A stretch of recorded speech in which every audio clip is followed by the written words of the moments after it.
I'm not obsessed with flare guns. So anyway, here we go. Again, little primer reenactment here. 25 millimeter versus 26.5 millimeter. What's the importance? Well, it's the difference between 100 caliber and 105 or something. And that diameter is not used for anything except flare guns. Well, it can be used for other things, but there's only one thing you can put into that thing that isn't just a flare or some other non-violent, non-munition, non-dangerous item. Even though this thing can throw something that burns in a really ridiculous high temperature, it's basically useless as a weapon against anybody. Unless, of course, it's the particular diameter that lets you put in a Schedule 40 3/4 inch pipe, which will fit into it tightly, or you can, smooth it down on the pipe, not this thing. You can't modify this thing. And suddenly it can fire a 12 gauge. So let's talk about adaptions and evolutions, because it's fun to watch the evolution of the flare gun. Now, this is a stamped steel German version, and you can see, in this case, this metal here actually goes up and over this. This here cups and holds it as a bed for it. This drops down into here and is not really latched in place by that. But you can see this protrusion, which does. And it has a hammer to pull back, and you pull a trigger. Now we're going to contrast that with one next. This one does not have any visible hammer, and that implies, if you know anything about weapons, specifically break-action shotguns, break-action pistols, and just pistols in general, that it might be double action. That means you pull the trigger and it pulls a hammer back and then releases it. The fact that it's a double barrel and has this on the back might, and also these things, might indicate that it could have multiple functions, like firing one barrel, or the other, or both, or neither in a safe position. And one of these knobs or buttons would pop it open, or maybe a push on this latch. Hint, hint, it's the latch. Now, why would that be important? A double-action flare gun to fire a series of colors in the sky was the reason they are called signaling pistols and not just flare guns.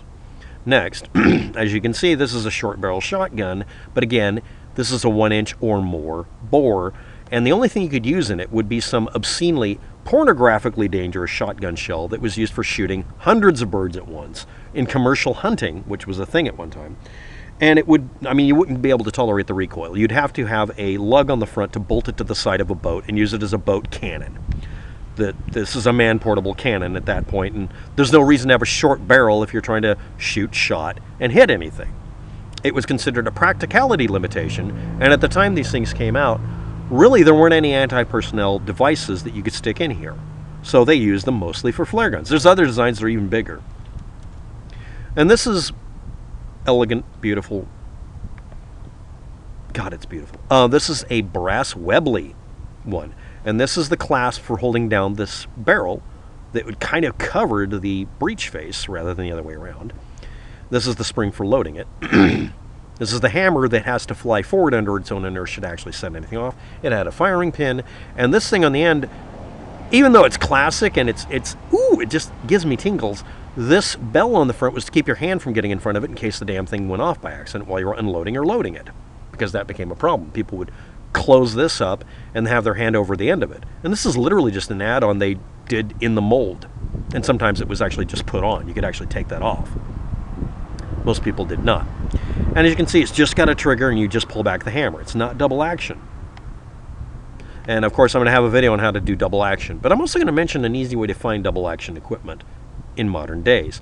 And yes, that's pretty, and I'm going to build some. I found out that these things are being sold really expensively, even imitation ones. For me, this is becoming trivial to do. If I get indoors, I'm going to be making these and selling these, because it's not illegal to make a 1 inch bore flare gun that works. It doesn't have to be disabled. And you can make it out of anything. It doesn't have to be plastic. But let's move on. And then this abomination at 25 millimeter instead of 26.5 shows up, becoming slightly less standard, so you have to buy all new Olin Winchester flares because America and crap. But let's look at it for a minute. Again, you pull back a hammer. Again, you have a trigger. Again, it looks like every other flare gun you see. This is literally a big boy version of the one you're going to see. You already know about it. But it has metal parts. Yeah. It's also black and orange. The colors that were required after the orange tip rule for toys or non-firearms required to change. So this showed up. And yeah, there's the God, the huge manatees. Now, also this, if you haven't noticed from the paint job, they also made stainless steel and steel versions of these. This is probably the stainless steel version. Notice the very sharp edges to it? Yeah. They might have made a metal one. I'm thinking of collecting all of these, but I don't need to because I can make them and all that. But I'm going to show you some interesting stuff that came about as, you know, obviously they have to have orange and make it some color. All white was acceptable. So if you spray painted a real gun all white, apparently that would be a violation too. So this is the one I want to show you here. This is the Orion XII, aka the Orion 12. And it says right on it, 12 gauge signal pistol, not flare gun. And it was pistol 12 and gauge. When they typed that out, people would balk and refuse to let it come into the country. Now I want to point out how boxy shape it was. This was the one of the older ones, and it had a lump aluminum clasp on the top so that that would stop it from moving forward when you fired a shotgun shell by accident. And this lug here would just sit in here and act as a locking position. Some people even bought them where they had a little notch in it to where the more forward thrust it would have, the less likely it was to pop open. And it had a metal trigger, and it did not have a full trigger guard. And you can see how boxy shape it is. Now let's look at it when it's closed. Now let's compare that to the modern version I was going to show you. Now, key points here is this is a lump mass, not curved in and thin like this one is. It also has a metal reinforcement there. This here is missing, so this whole profile part is missing on the next part. But you notice the scaling's a bit different here. The shape, the 3 pins, 3 pins, and the 3 pins are different positions. But you can see it has a lineage. And you notice this one looks exactly like the 1-inch bore, but this is a 12 gauge. Just wanted to point out a few interesting things about the evolution of it. And yeah, by having the right angle with a rivet or hole here, it was a breakaway design if you put it in the shell. If this one was fired, the breakaway point would be not in line with your finger, but behind it, so that the front part of this thing could break off and hurt your hand easier. But because of that lug, it had a tendency of breaking and going up, which meant people would get a finger dislocation or a finger ripped open by the metal trigger. Yeah, law firms and lawsuits. This one breaks in front of the trigger and doesn't have a high likelihood of hurting you, but will break away if you fire a real shotgun shell. And this is the yellow version by a company named Comet, where they literally went through and just erased all ID codes from the mold they made by copying that flare gun. And it made it yellow and red. Any bright color combination, but again, identical design. This one's type approved, and people just steal it all the time. And again, yes, there's another color. This is the Bear Banger. This is for firing 12 gauge blanks. Normally they're in this yellow tube shape, as you can see from my pixels here. But they did make another version of it. And again, it has the same breakaway point. Now you notice this rim and edge there. Now let's just back that up a bit. There's no rim and edge there. Look, there's no shelf down here for reinforcement. Wait a minute. Oh yeah, what I just bought, because I found a place to buy it, there's the reinforcement notch cutout they did in the mold. Add a piece of plastic in because it's dead empty down there, and you have that reinforcement. And this here reinforces it to where it can tolerate a full 12 gauge blank. Yeah, making a bed for it like an older flare gun. Yeah, something suspicious going on. Let's look at some more stuff. Someone figured out you could use airsoft and CO2 fake shotgun cartridges for other toys. Hey, they fit. If you can fit it in a 12 gauge flare gun like that, by the way, this is an even older Orion one with the reinforcing plate on the bottom here too, hint hint. Yeah, it would fire 12 gauge, and that meant that airsoft equipment existed that had 12 gauge standard, which means you had people running around with airsoft guns that were plastic, full-on 12 gauges. Like that. Now, I don't know if you noticed this, but these are paintball air cartridges in aluminum. They feed into a plastic hole, and you put in, yes, that's a Foster's slug-shaped paintball. And you could also use these that were beehives.